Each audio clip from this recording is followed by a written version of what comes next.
Vamos ver o que acontece em um capacitor em vácuo e um capacitor com dielétrico.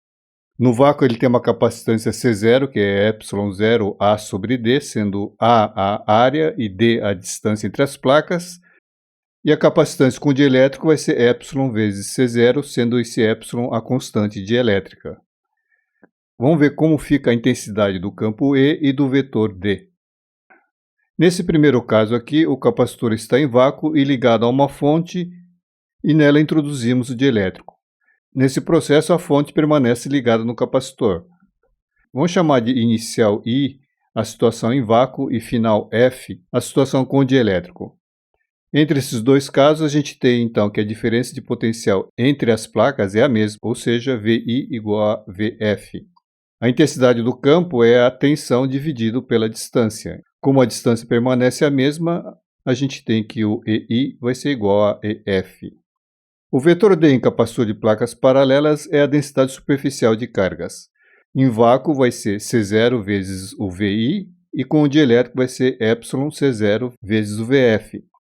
Como o VI igual a VF, o QF vai ser igual a εQI, a carga vai aumentar. Logo, o σF igual a εσI, portanto, o DF é igual a εDI. Agrupando os resultados, o campo elétrico permanece o mesmo e o deslocamento D aumenta com a colocação do dielétrico. Vamos ver um outro caso. Vendo a figura, eu tenho que o capacitor é carregado e com a chave aberta é colocado o dielétrico. Portanto, a carga não vai ser alterada. QI igual a QF. Já que a gente sabe da carga, vamos ver primeiro o vetor D. A densidade inicial de cargas é QI sobre A e a final é QF sobre A. As densidades são iguais, logo o DI igual a DF. O E, por sua vez, é o D dividido por ε0. Para o EI, a constante dielétrica é 1, vai dar σI sobre ε0. E o EF, σI ε0. Logo, o EF é igual a EI sobre ε. Portanto, como ε é maior que 1, o EF vai ser menor. Em suma, mantendo a carga, o deslocamento D não se altera e o campo elétrico diminui. Vamos pegar um fio cilíndrico longo e retilíneo e ligar ele a uma fonte DC. Temos carga na superfície dele, que pode ser tratado como uma densidade superficial lambda ou sigma. A gente também tem um ponto P distante C do eixo. Depois esse fio é recoberto com um dielétrico que cobre todo o fio numa espessura B-A. Supondo que a carga do fio não se altere, vamos ver o que ocorre com a diferença de potencial entre o ponto P e o fio. Primeiro vamos ver como fica a intensidade do campo elétrico no ponto P. E para isso vamos usar o fio com uma densidade linear lambda. Vamos determinar D, que é radial, portanto vamos usar um cilindro fechado como superfície gaussiana, e esse cilindro coaxial ao fio. O fluxo de D vai ser apenas o fluxo na lateral. E, portanto, o D radial vai ser lambda sobre 2πr. Logo, o campo elétrico é isso aí dividido por ε0. O ponto P está no vácuo, sendo, portanto, o ε igual a 1.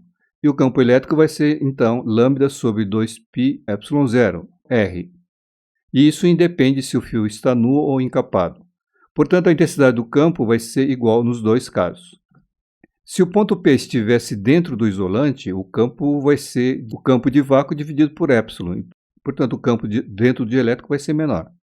Vamos ver agora a diferença de potencial entre o fio e o ponto P. A diferença de potencial é a integral de linha do campo elétrico entre um ponto e o outro. Em vácuo vai dar isso. Menos lambda sobre 2πε0, o logaritmo natural de C sobre A. Como o C é maior que A, e sendo o lambda positivo, como ainda tem um menos, a gente vai ter então um valor numérico negativo. Portanto, o potencial no ponto P é menor que o potencial no fio. Se o ponto P for colocado como referência, essa diferença de potencial vai ser positiva. É só uma mudança de referência. Bom, vamos ver com o dielétrico, como fica a diferença de potencial. Agora eu tenho um campo elétrico diferente dentro do isolante. Portanto, a integral de linha entre A e C vai ser a integral entre A e B, que está no isolante, e mais entre B e C, que está em vácuo. A gente sabe a equação dos campos nesses locais e fazendo as contas dá isso. Como a gente quer saber se a diferença de potencial aumentou ou diminuiu, vamos usar os valores numéricos e para ficar mais fácil de ver, vamos usar a referência no ponto P. Então, a diferença de potencial vai ser um valor numérico positivo. Então, substituindo os valores, não preciso saber do valor de lambda sobre 2πε0, pois isso é comum nos dois. Fazendo a conta do logaritmo, a gente obtém 2,30. E fazendo o mesmo com o fio encapado, vai dar 1,95. Portanto, foi de 2,30 em vácuo para 1,95 com o fio encapado. E tudo multiplicado por lambda sobre 2πε0. Ou seja, no caso do fio encapado, a diferença de potencial diminuiu. Isso era de se esperar, pois o trecho no isolante, o campo elétrico ficou menos intenso. E entre o isolante e o ponto P, nada muda. O campo continuou o mesmo. Então, na média, a gente tem uma redução do campo elétrico. E por isso, a gente tem uma redução da diferença de potencial.